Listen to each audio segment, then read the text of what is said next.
Well, hello everybody, and welcome back to G Bear's Off-Grid Ways, Homestead in the Desert. Here we are on July 15th, 2020. And what we're looking at here are my mulberry trees. Look at how they have devastated the mulberry trees. They've eaten the birds are eating the leaves off the tree. But I'll show you the other tree over there in a second. Every morning I've been getting up and there were tunnels dug right down under the root systems of these trees. And I know what that is because back in 2016, 2017, they devastated my whole orchard, which was on the other side of the containers up there. I had something like 30 trees up there, and it only took them one weekend to wipe them all out by tunneling down right beside the tree trunk and eating the root ball off the bottom of the trees. Well, I decided that was enough. I went into Home Depot right after that had happened, and they had these basket things that these actually, you're supposed to open them up like a shopping bag type thing and put them in a hole first and then plant your tree inside of them. Well, I tried that on my other trees that were outside, and they still tunneled right down beside the trunk of the tree, went down and ate the roots from the inside of the basket. So it didn't do any good. So I came up with this idea today. Without opening the basket, leaving it flat like they come in shipping, I just cut a slot from one side right to the center, and then cut a couple of wires out around the trunk, so there's really no larger openings than these little tiny 3/4 inch wire openings.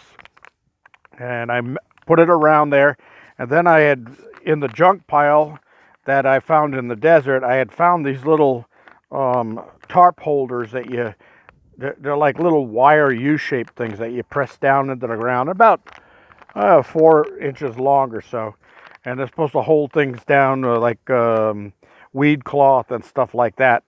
So I put those in the corners and right around the post area where I had split it, and I'm going to cover that with a little bit of soil. That's why my shovel is still here, and I'll show you the way it looks when it's done, because I did it to all of my outdoor trees here. And this is one that's done already. Okay, so now tonight, when the ground squirrels come and they start trying to dig to go underneath right beside the trunk of the tree, they're going to find wire. And hopefully that's going to discourage them and they're just going to leave. Now, if they come to the outside of this berm and tunnel under, then I'll have to come up with something else. And you can see this one where they've actually started chewing the bark off the tree. They did that on my orchard up there too. They killed the tree by eating the bark off of it after they ate all the roots. Well, this one has still got life in it, so I'm going to try to protect it.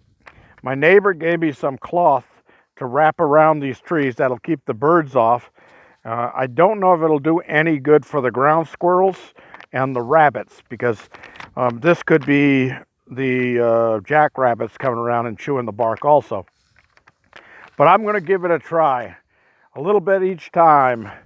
They can't keep me down. They keep trying and trying and trying, and for every time they come up with a new thing, I come up with a cure for it.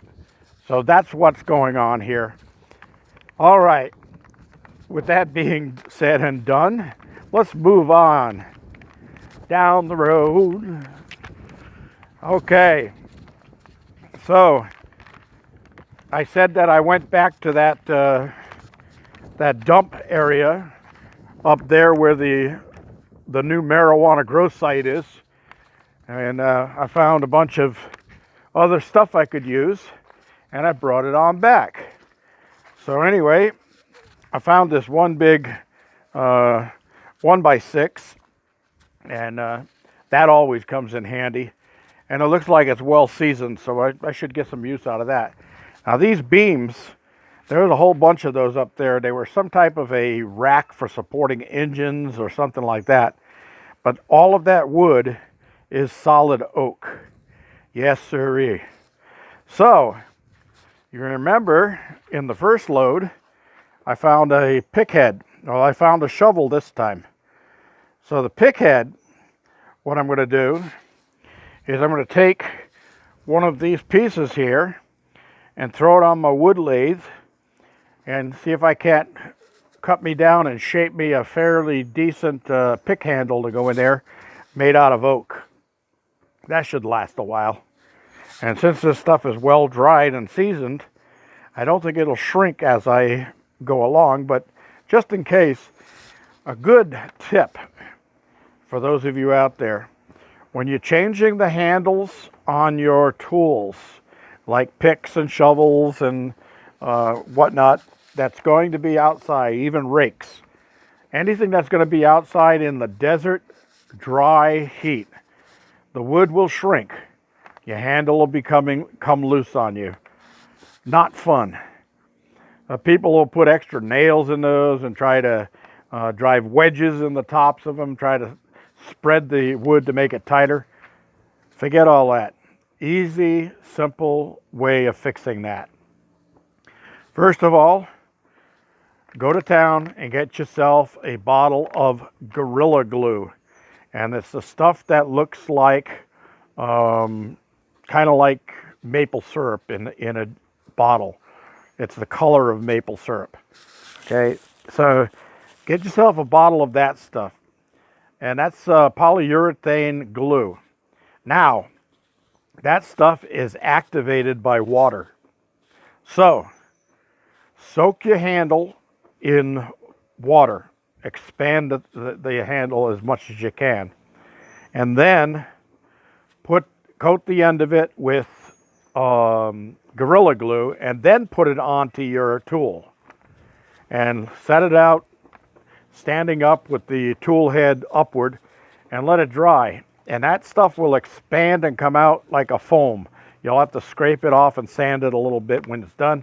But trust me, that thing ain't coming out of there again. It'll hold. All right. Some of the other stuff I found up there was these 3 sheets of 3/4 inch plywood. And those will come in great for some shelving. I might even rip those down the center and then make shelving for my plants inside of my greenhouse. That'd be cool, huh? All right. So, my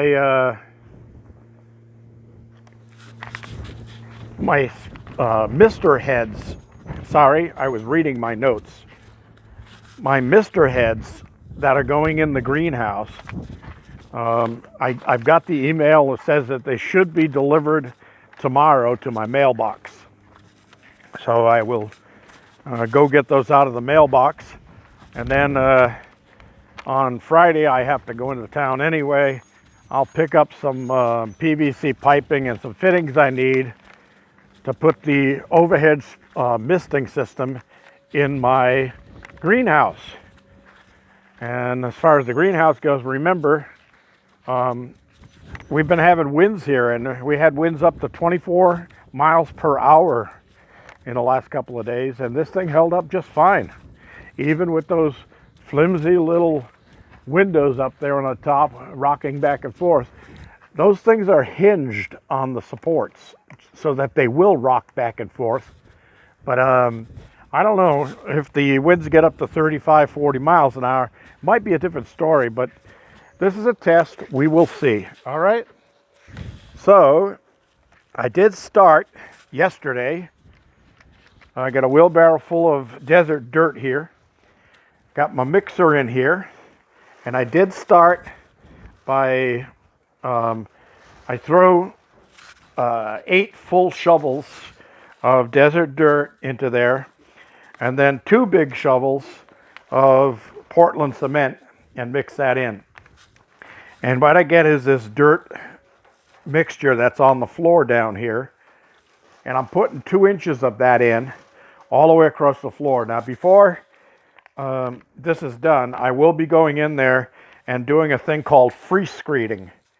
And what that is I take a 4-foot long piece of 2x4, nice and straight, and then I'll tamp it down on against one wall to get a nice level area, tamp it down against the other one and do the same thing. And then I'll start from there, and I'll start doing a swoop with it, and a swoop back, and then a swoop back, and a swoop back, and move across and back, and work my way out this way, out to the doorway. And that's going to give me a fairly decent level flooring. We do that with concrete sometimes in large areas where you can't put a screed board all the way across from form to form because it's too big of an area. So we free screed it. I'll have a couple of guys working there, and normally in wet cement, you'll be wearing boots, and as you find a hole, you just kick some more cement back in there, and you have one guy behind you with a shovel to fill in low spots, things like that. So you get it all worked off, and then you run a bull float back and forth across that and level it out.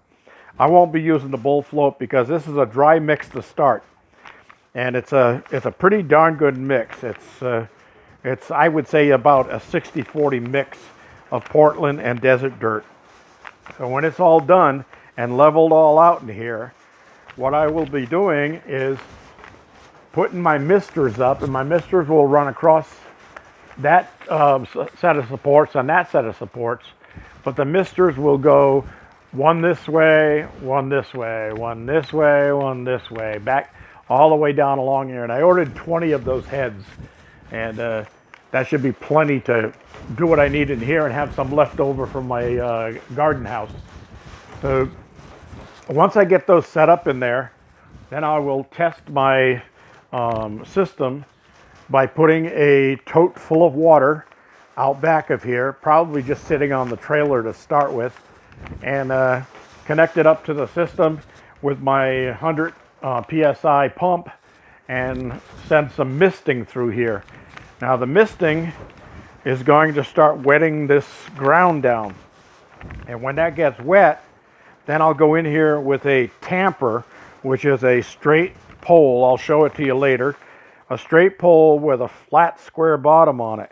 And I'll tamp this all down while it's a little bit moist and wet. And what that's going to do is give me a nice solid base here. It'll probably go down a little bit from the depth that I have it, but that's no problem because I got 5 inches of metal base here buried in the ground. So it'll be plenty solid when it's done. But since I've started doing this, I haven't had any problem with critters going underneath and trying to tunnel up under the wire. I don't see any more tunnels underneath here, so apparently this is going to be a good way of stopping those critters from coming up from underneath. All right, so we got that all put in there, and my solar water heater, I haven't been doing much work because of the heat and the wind is again blowing right now, of course. It's just been one of those weird years, lots of wind, but also all of the desert bushes are still green this late in the year. Normally, all of these bushes have gone brown by this time of year. So we're coming up in a few months back to the rainy season again, which leads me to believe that, well, if the scientists are right, greenery helps produce more rain. So if we get a lot of green out here in the desert, and you can see the whole desert out there, as far as the eye can see, is green. If we get a lot of greenery out here, then we may have a good wet winter. So I'm going to have to get up some totes and make sure I've got things ready and ready to go, and store up a little extra water this year, because now I've got an extra section of growing, and I also have an extra section of greenhouse going on next year. So I'll be needing more of these totes out here to store more water. So when I'm done with my water storage, I want to be able to handle 2 truckloads. So when I call for water on the first truckload, I still have a truckload of water on site. So I don't go critical like I did this year. So I still have a truckload of water on site, call for another load, bring that in and store it all up, and then use the older load first and rotate back and forth like that. So once I get that thing going, I'll constantly have 8,000 gallons of water on site, so that I should be in good shape. And that's just what I'm talking about for deliveries. And then I'll also have my rain catchment systems, and I want to get that up to be able to pick up, probably I'd say 4,000 gallons of rainwater if I can collect that much, because this is not a real heavy rain area. But I'd like to be able to collect a lot more rainwater during the rain season, so that all of the other water I get is basically for my cabin. So I could take showers for as long as I want. When I have people over, I don't have to tell them, Navy spit shower. You want to take a shower and get in there and relax under the hot water? Go ahead and do it. So that's what I want to get, where I want to get, but that's down the line. A few baby steps at a time, keep on working at it. We'll get it all together. All right. So we got that all said. And as I'm walking back, I'm going to tell you that tonight's dinner is I picked up some nice Atlantic codfish. So I'm going to do beer battered codfish with, fish and chips basically. But I'll also steam some carrots as I pull some of those out of the garden. So I'll steam up some carrots. And then to top off the whole meal, I'll wash it down with a can of V8 juice, because I could have had a V8, and that's what I'm going to do. So the V8 will give me all of the vegetables part of the meal that I should have. The fish will keep me away from too much of the red meat protein, and the rest of it is all history. So wanted to say that. And then last thing, but not least, my neighbor told me about an app here where I could get local news on the app. And I don't watch a lot of that stuff because it's just too much fake news. Everything is fake news. So I said, well, what the heck, I'm going to check this out. And what was the first story I saw on that? I saw a story that said, felon pulled over in traffic stop, caught with loaded gun and methamphetamine or something like that. And I said to myself, look at this. The very first story on this new news channel, and it's fake news. And how do I know it's fake news? Well, because there are gun laws. There's loads of gun laws. Felons can't have guns. There's no way in the world that a guy that just got out of jail could have a gun because of all of the gun laws. You know what I mean? Yeah, right. That's exactly what I mean. G-Bear signing off.